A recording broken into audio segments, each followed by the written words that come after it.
Okay, so this is going to be a review of the Smackdown September 26, 2002 show from San Diego, California. So if you haven't seen this show yet, it has, probably two of the best Smackdown matches ever. Two of the best matches of 2002 on the exact same show. I think that's what makes it unique. I think it'll be tough to find a free wrestling television show that had two matches that were of this quality. And, it might be up there. Can anyone really find not just a WWE show, but a pro wrestling show that had two matches on a TV program that were better than this one? It's tough. I know TNA actually did a whole effing show special. I think it was like July 2010. I think that might have been close. AEW has had, these specials, but I don't really know if AEW has had two matches on any of these specials that could compare to this SmackDown. So yeah, this is an essential show of the SmackDown Super 6. You have the five main guys involved in back-to-back classics here. So yeah, I know a lot of people have asked me to review this show for the last couple of years, but I think it's a good time to do it. We're a little bit past the 20th anniversary. All right, so besides the two major matches, I'll just briefly touch on some of the stuff I didn't remember. All right, so the show actually starts off with the whole HLA stuff with Stephanie and Bischoff from Unforgiven, where you saw Rikishi dressed up as a drag queen and they humiliate Bischoff. So they kind of reward Rikishi for dressing up like a lesbian, and he takes on Chavo Guerrero. So Chavo's kind of the odd man out here. He's part of the SmackDown Super 6. This is kind of more of a comedy match with Chavo taking his pants off, and it was fun, but it wasn't like anything to go back and watch. But yeah, Rikishi gets the victory. Crowd's really into it, so they kind of reward Rikishi right there. And next up, we get a bikini contest between Torri Wilson and Nidia. You have Billy and Chuck as the judges. It was pretty fun. You've almost forget how hot Torri Wilson was. She's someone that legitimately made straight women turn lesbian. So if we're speaking of hot lesbian action, without a doubt, Torri Wilson was definitely one of the hottest divas of all time, obviously. It's just funny how they decided to have these bikini contests on SmackDown. You would think they could get away with a lot more raunchier stuff on Raw. So I just thought it was always funny how Torri would always win these bikini contests. But this one with Nidia, I'll try to keep this short, but it was funny because Billy and Chuck were the judges here, and they were rating this like it was a slam dunk contest. Like you had to hold up a number. So I think Chuck actually picked 6 and Billy picked 9. So when you put it together, it's 69. I'm not a big fan of that 69 thing. I think it's kind of disgusting, but that's what they were going for there. And then when Torri won, they actually both held up a 10. I think they were trying to prove that Billy and Chuck weren't gay, so they could both hold up a 10 because they had just had a wedding where they were about to get, married a couple weeks earlier. So this was really a fun segment. Then Jamie Noble comes out with Tajiri. He actually calls him Tajiri, just like Stone Cold did, and challenged him to a match saying, "You're not going to disrespect my girlfriend, Nidia." This was cool because I think later on, Jamie Noble actually wanted to have pay money to have sex with Torri Wilson. And then on top of that, Tajiri was actually with Torri Wilson. So I think this made a lot of sense. You had Nidia and Torri as like managers for both teams. So this was just a nice feel-good victory for Billy and Chuck. I think they wanted to reward Billy and Chuck for the, putting over 3-minute warning at Unforgiven. All right. So other than that, you had the Brock Lesnar Funaki segment. So it's pretty funny. And this was cool because I think Funaki really made Brock feel comfortable. This might have been one of the first non-Heyman things that, Brock has ever done. So Funaki was acting all nervous and he wanted to ask Brock, if he was going to give Undertaker a rematch, but he was so nervous he couldn't even answer him. So Brock said, "I'll tell you what, Funaki, I'll answer your question in the ring." And then when they got into the ring together, Brock just, destroyed Funaki. He gave him like a pump handle slam for some reason. Then he just gave him the vicious clothesline. So a huge beatdown from Brock on Funaki. And then we go to the Undertaker and Matt Hardy stuff. So you almost forget. I actually almost forgot to talk about Matt Hardy, but Matt Hardy actually interfered in the Unforgiven match, and Taker just kind of gave him the last ride. That was really the only finisher you saw at Unforgiven, but it was cool because Matt Hardy actually got 2 victories on Undertaker thanks to Brock. So this was kind of one of the things that Matt started to brag about to get him some more heat with the V1 characters. So I think this was huge for Matt Hardy. And it's funny, the Hardys were feuding with The Undertaker on Raw, and they kind of continued it over on the SmackDown. So Taker pretty much got his revenge and squashed Matt Hardy. After he beat him with the last ride, Brock comes out with, almost immediately with the belt, just like an Unforgiven, gives him the same exact, shot to the head with the Undisputed Championship belt.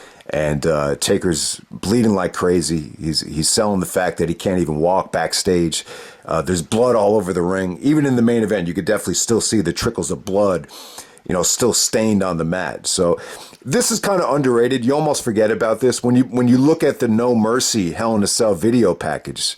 The 2 major things that they emphasized were the propane tank spot where Brock actually broke Undertaker's hand, and then, Brock and Paul Heyman hired, one of Undertaker's ex-girlfriends to cause a lot of drama with Sarah and insinuated that, Mark Calloway, the Undertaker, was cheating, stuff like that. So they really used those 2 things. But you almost forget about how bloody Taker got here. And it's funny because he did the blade job on Unforgiven, but it was almost a little bit halfway. Like they didn't go full overboard with the blade job, but here it's kind of like, since Taker already bladed, it's like, let's just open that thing up just a little bit more just to get some color to build up the Hell in a Cell match. So that's what it really did. So that's pretty much, what they did with Taker and Brock on this show. So let's get to the 2 matches now. All right, the first match, we had Eddie Guerrero and Edge, the no disqualification match. So they made this no DQ because Edge was selling the concussion from the Eddie Guerrero chair shot beatdown from SmackDown. So that's why Edge has a Band-Aid over his forehead. Plus at Unforgiven, Eddie actually used the exposed turnbuckle to cheat and get the victory. So they made this a no disqualification match. It's kind of weird. They use a ladder. I mean, Eddie actually does bring out a chair, but they use it very minimally. They pretty much just use 2 ladders as the choice of a weapon. And, maybe in retrospect, because, Eddie had already proven that he could have a great ladder match with Rob Van Dam earlier in the year. And Edge was already proven to be like the king of the ladder match with the TLC matches. So I don't know, maybe in retrospect, maybe it would have solved some of the neck injury issues had they used, maybe, a wide variety of weapons, maybe like a Raven's House of Fun type of thing where it's not just the ladder, because, these ladder spots are really dangerous. But hey, man, Eddie Guerrero, for someone that wasn't comfortable using ladders, he even said that he was nervous about having the ladder match with RVD because he felt like his ladder match with X-Pac, he said it was the shits. That's the phrase Eddie used. But yeah, Eddie Guerrero proved both these matches here where he used the ladder. I mean, they were pretty much classics. They were 2 of the best matches of the year. So thumbs up to Eddie Guerrero. Edge has really emphasized that this is where his neck problems started to happen. When you watch the Edge documentary, they actually show Eddie Guerrero doing an uppercut to Edge, and Edge just lands on the ladder. That didn't look like a huge blow. What do you think really gave Edge a lot of these, neck issues? I think it was the sunset flip. I mean, the sunset flip is what you remember. I think both sunset flips really took a lot at Edge. I think the one at Unforgiven, like, that looked like it was a little bit more damaging to the neck. That looked like it was flat on the neck. This sunset flip off the ladder, it looked like Edge landed more on his back. So I just wanted to make that point. So it's probably a combination of both matches, just everything with, the German suplexes from Angle. I think everything really took its toll on Edge. Maybe this match is where he really started feeling the pain. But yeah, man, I mean, I love this match. I think it's a great match. What's really funny is when you compare it to that SummerSlam 1995 match, it's kind of like the opposite situation. Like in that SummerSlam 95 match between Shawn and Razor, because of the contract that they had with the toy company, they weren't allowed to use the ladder as a weapon. And here it's like the total opposite. It's like they're only using it as a weapon. So it's just kind of funny to compare it to that match. So it's the total opposite situation of a SummerSlam 1995 But yeah, man, I think what this match did, I think it did more for Eddie than it did for Edge. I mean, what it really did for Edge was just keep him on the shelf for like, more than a year. But, with Eddie, like it really was like his WrestleMania 13, with the, compare it to, kind of comparing it to Stone Cold's babyface turn. It really was. I mean, this was really the first time where you heard fans really cheering for Eddie. I mean, they got behind him every time he did something here. They really got behind him. So it was a huge match for Eddie Guerrero. So, even before they started using the ladder here, I really thought this definitely felt like an upgrade from their previous two matches. I didn't think the SummerSlam and the Unforgiven match and even the previous SmackDown matches, they were all good, but they just felt like they felt like they were kind of cut for time. They only went a little bit over 10 minutes, but here they had the full playground. I don't think they've ever aired this match in its entirety, but I think when you factor in the one commercial break, it was probably like 22 minutes. So when they decided to use a ladder as a weapon, I think it was Edge accidentally hits the referee. So they actually have to switch referees. So Mike Chioda comes out and is the referee for the rest of the match. But yeah, man, I mean, we talk about, some of these bumps that Edge took here, but Eddie Guerrero took a lot of punishment here too, especially on the neck. Like they did that old school spot where Eddie's gonna do the Hurricanrana, then Edge counters it into a power bomb. That looked like Eddie actually fell on his neck right there. And then they do another spot where they have the ladder set up in the corner. And Eddie looks like he's going to go for a drop kick while Edge is just kind of laid up on the ladder. And then all of a sudden, Edge backdrops him. And Eddie really pretty much, falls on the ladder. And then as he comes down, it looks like he lands right on his neck. So that looked pretty nasty. And then, the sunset flip, it's like, how did that spot really get together? It's like, but, they're really using the ladder to do spots. So it looked like more than anything, Eddie was trying to do a frog splash off the ladder, and then Edge tries to break it up. And then Eddie counters it the same way he did in Unforgiven by using the exposed turnbuckle. This time he actually takes the ladder, just rams Edge's head on the top of the ladder, and then he does the sunset flip. It looked pretty high up. I mean, they're only a couple steps. He flipped him. He did the sunset flip power bomb. Maybe like 3 steps from the top of the ladder. It was pretty high up. I just felt like the one at Unforgiven, it looked like it was a little bit more impact on the neck, without a doubt. So, and when the fans really started going crazy for Eddie, after that uppercut on the ladder, he actually takes Edge and puts him like in the middle of 2 ladders. So Edge is like the cream in the middle of 2 ladders. It's almost like he's an Oreo with, cream in the middle of the 2 ladders. And Eddie goes for a helo while Edge is sandwiched between both ladders. And the crowd just explodes. They just start cheering, Eddie, Eddie. I mean, his offense just looked friggin' breathtaking, Eddie Guerrero. So yeah, man, I don't want to act like the ladder stuff was the only great stuff. I felt like they wrestled really hard and sweet, even before the ladders came into the equation. But yeah, end of the match, looked like Edge is going to go for a high spot off the top of the ladder. Then Eddie gets up to the top. And then Edge, kind of like revenge from Unforgiven, where he got, his head rammed up into the exposed turnbuckle. He just takes Eddie's head and just rams it like 5 times. Eddie actually starts bleeding. He actually needed stitches.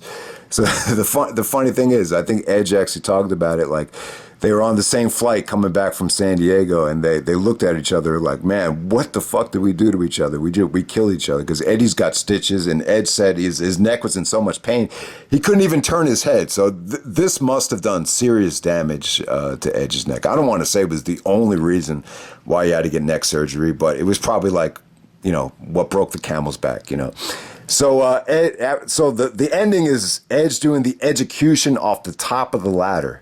So yeah, probably the most memorable execution ever. If you never seen the execution, or maybe you forgot what it was, it's pretty much just like a DDT. I don't think it really ever got over like the way the spear got over.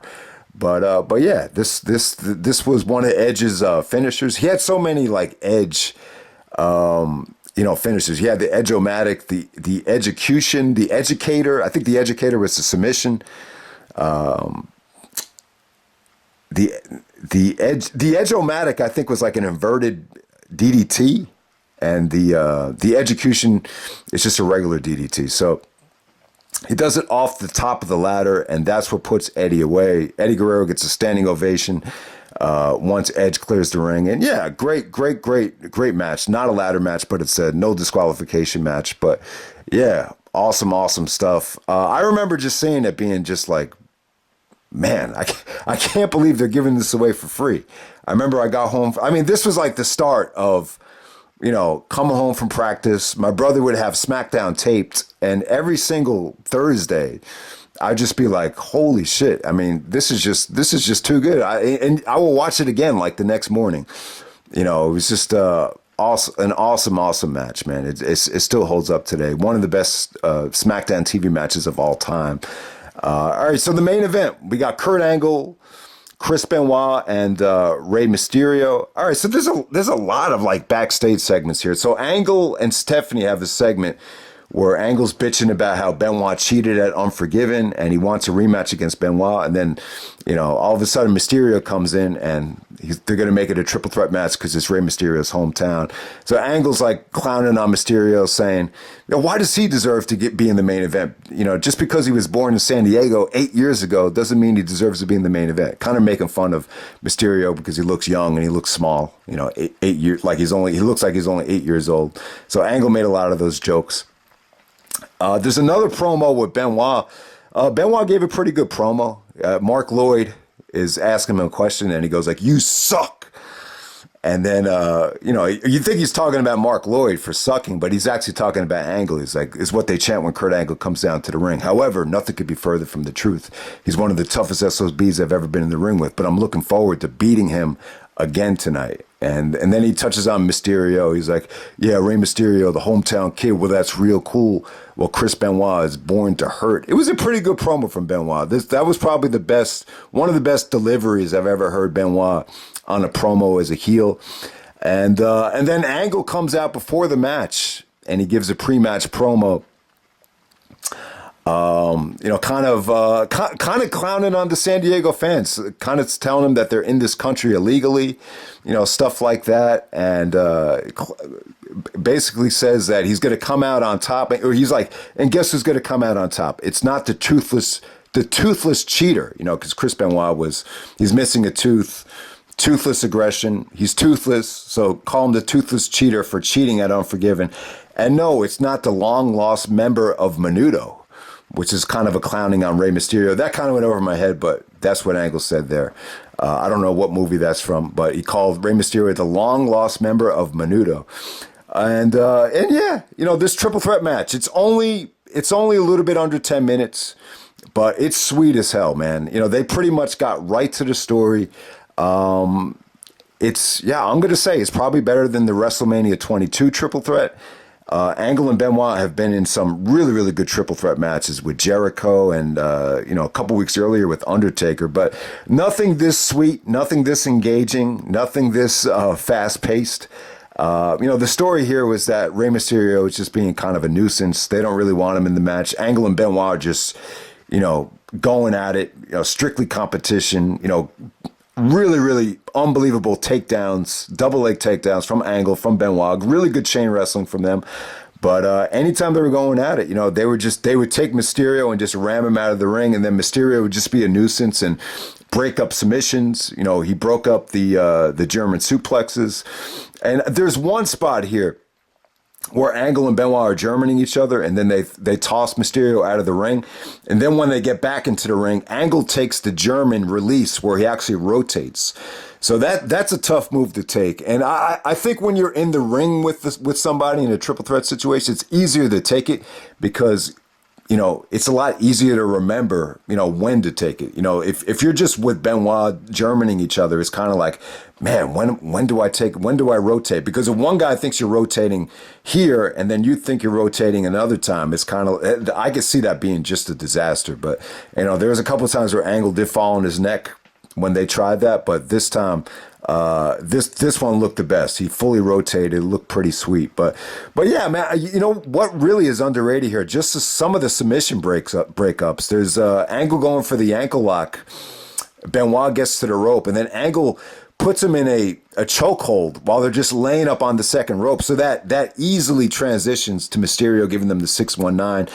That was a really cool spot. You know, Benoit's transition to the crossface was really, really nicely executed, but Mysterio actually breaks it up with the West Coast pop, where he drops the leg right on Benoit as he's doing the crossface. That was a great breakup. I mean, there's other times too where Angle just uses Mysterio as a weapon. It's just crazy stuff. I mean, they just couldn't keep Mysterio away from the ring. And, you know, the ending is just really, really sweet, where Mysterio baits Angle out of the ring, and then he goes for a springboard hurricanrana to put Benoit away. It was just sweet action. Was not one, you know, the WrestleMania 22 match was a little bit botchy, and you didn't have the booing for Mysterio. But, yeah, everything worked well here. And what's underrated about this show is, or what's really interesting here, Mysterio's wife and Dominic, they're actually in the front row. Dominic looks young as hell. I don't know if he's like 5, 6, or 7, but it's funny. He was actually out there for the Edge match, and 20 years later, he actually turns on Edge. I mean, who would have thunk it? That little kid in the front row that, you know, he still looked like a toddler at the time.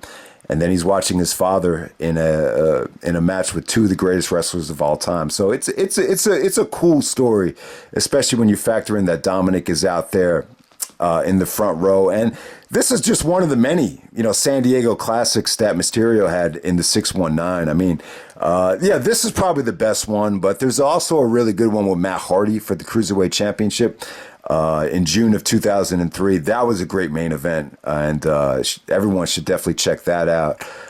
There was a really good one with Brock, too, when Brock was a heel. I think he passed Mysterio out with that submission where he actually takes Mysterio's leg and just wraps it around his neck and bends it back. Forget what that submission was called, but yeah, Brock Mysterio was really cool. And, you know, one of my regrets is that we never got to see Rock versus Mysterio. I remember at the Hall, was it the Hall of Fame? It must have been an interview with The Rock where he says one of his biggest regrets is never facing Rey Mysterio. He said, man, I would have loved to face Mysterio as a heel in San Diego. And that would have been really cool. You know, I love hearing Rock talk about that, because that really proves that Rock is still, you know, for as much money as he has, he still thinks about how special it would be, you know, to be in these rare situations. And yeah, that would have been really cool, that dynamic with Rock as a heel in San Diego going up against Rey Mysterio. But yeah, awesome SmackDown.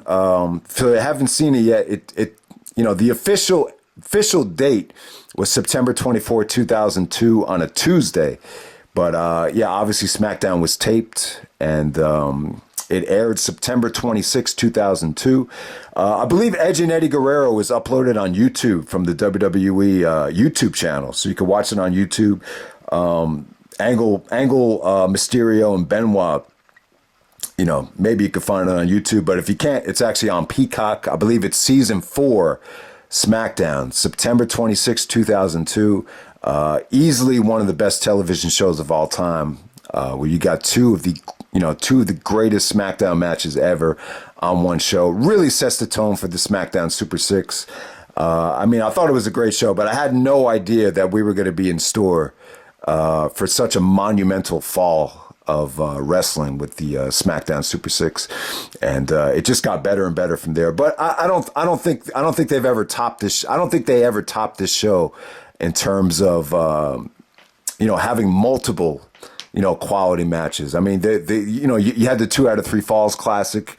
You had, you know, that Fatal 4-Way. I mean, there was a lot of great stuff that they had, but never did you have, again, you know, 2 back-to-back matches that were of this quality. And so this is it. SmackDown, September 26, 2002, and I'm out. All right.